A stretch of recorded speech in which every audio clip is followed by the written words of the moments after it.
Welcome back to the Dizzy Diaries. I'm Tove, your podcast host and exercise physiologist. Today's episode is a slightly softer one.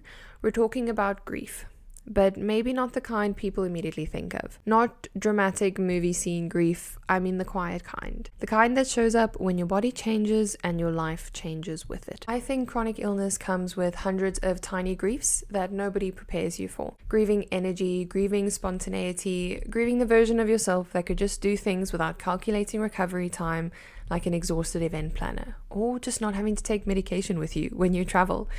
Sometimes you don't realize you're grieving because you're too busy adapting. You become practical. You learn pacing, medication schedules, salt intake, heart rate monitoring.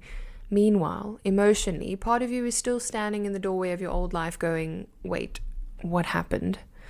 And I think that deserves compassion. One of the hardest parts is getting into this comparison trap. We watch life continue around us.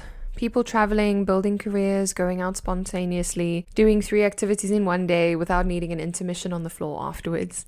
And chronic illness can create this strange feeling where your life looks slower from the outside, while internally you are fighting Olympic level battles just to function. The effort is invisible, which means many people feel guilty for struggling, but surviving difficult days requires energy too. Adaptation is work too. I think many of us secretly believe healing means becoming exactly who we were before or taking a step back in time. But sometimes growth looks different, and yes, it's much easier to say this in hindsight or when you've got a good mental state. Sometimes you do not return to the old version of yourself. Sometimes you become someone softer, stronger in different ways, more intentional, more compassionate, more aware of what actually matters and where to spend your time. And while I would never romanticize chronic illness, I do think many people develop extraordinary resilience through it. Not because suffering is beautiful, but because humans are adaptable and we change so much more than we actually give ourselves credit for. I want to say this part very clearly. A meaningful life is still possible inside limitation. Let me repeat that. A meaningful life is still possible inside limitation. Joy does not only belong to healthy people. There can still be laughter, purpose, friendships, creativity, love, beautiful mornings, exciting goals, and tiny magical moments, even if life looks different than we expected. And honestly, sometimes chronic illness teaches people to notice joy more carefully. Tiny things become enormous victories. A stable symptom day, a walk in fresh air, energy to see a friend, washing your hair without needing a recovery nap afterwards.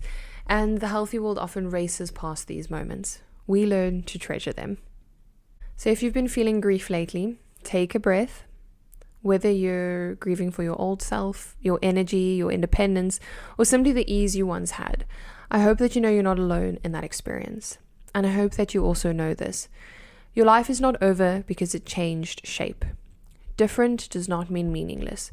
You're still becoming someone. Maybe not the person you originally planned to be, but still someone worthy of love, care, purpose, beautiful things, and different things. And that's really beautiful. Thank you for being here with me today. And please rest if you need rest, cry if you need to cry. It does really help to get all of those emotions out. Write things down and remember to celebrate tiny wins like they're national holidays, because you really do deserve to just enjoy every single day. I'll see you in the next episode.